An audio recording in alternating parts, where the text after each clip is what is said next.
I'm challenging every last one of y'all up in here today. I'm challenging everybody up in here today to get their mind changed.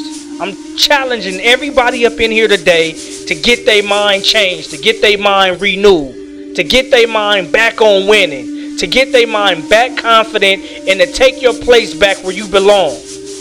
Life won yesterday. Life won the day before that. Life kicked your butt 2 weeks ago. Life kicked your mom butt 10, 25 years ago. And that's why you get to this same crossroad and you can't cross it. Because you've never seen nobody do it before. Before you don't remember nobody else winning and coming back from this decision that you made, from this position in life that you in. It ain't that hard. All you got to do is believe that you could be the one to do it. You could be the one to do it. It's something called house arrest. House arrest is when they put this little box on your leg and they tell you you can't go from this far from this way, that far from that way, and you got to stay right here. You got to stay confined into this house right here. Wherever we program this box at, it better be on your leg and you better not move outside the parameters of this right here. And some of you may say, well, I'm not on house arrest. I ain't did nothing wrong. Yeah, you are on house arrest because that place in your mind got you confined. You can't move past the friends that you connected to in your past. You can't move past the thought of your parents not going further in life than you are right now. If you can't look in your family tree and see a millionaire, having $1 million is only a fantasy to you. And once somebody get $1 million, they realize it ain't even that much money. You gotta want better than you ever seen done before. House arrest. If you don't believe me, look at some of these athletes, these movie stars. They on drugs, they on cocaine, they on heroin, alcoholics. NFL players getting signed for these multi-million-dollar contracts, ain't even played a game yet. And they get arrested for DUI. They get arrested for drug possession. They test positive for narcotics. Why? It's not because they felt like getting high. It's because they on house arrest and they can't move past the thoughts from their environment. You can't move further than the thoughts that's connected to your past. And sometimes you got to get rid of your best friend if your best friend is the one that's holding you down. You got to be able to cut everything off. You got to be able to cut the rope. You want to lose weight, right?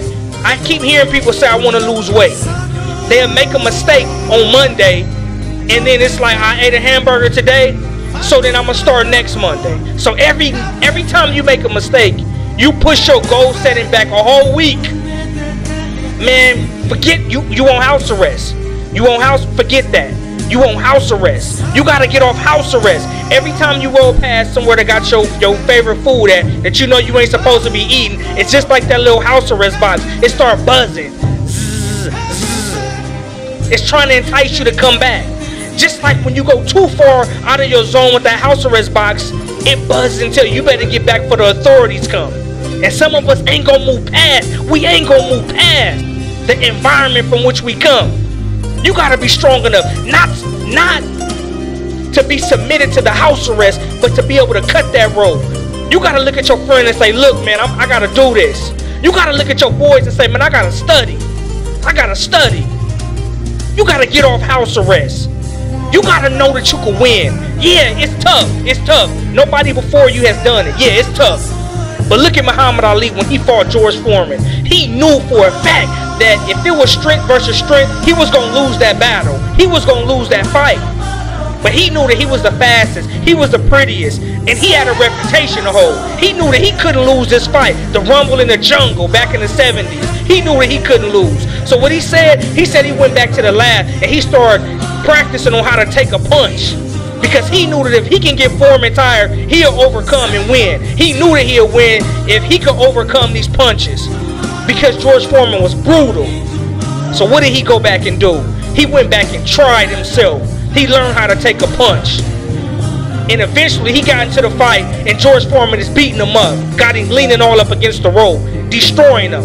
He turned right back around in the 8th round and destroyed him. He destroyed him. Foreman missed one time because he was tired.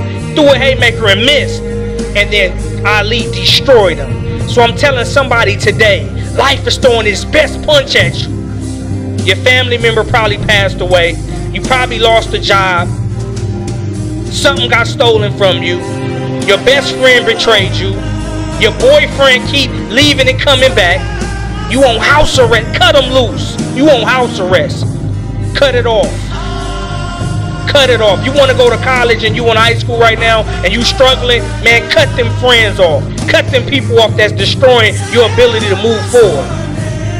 Cut it off. You got to be able to cut it off.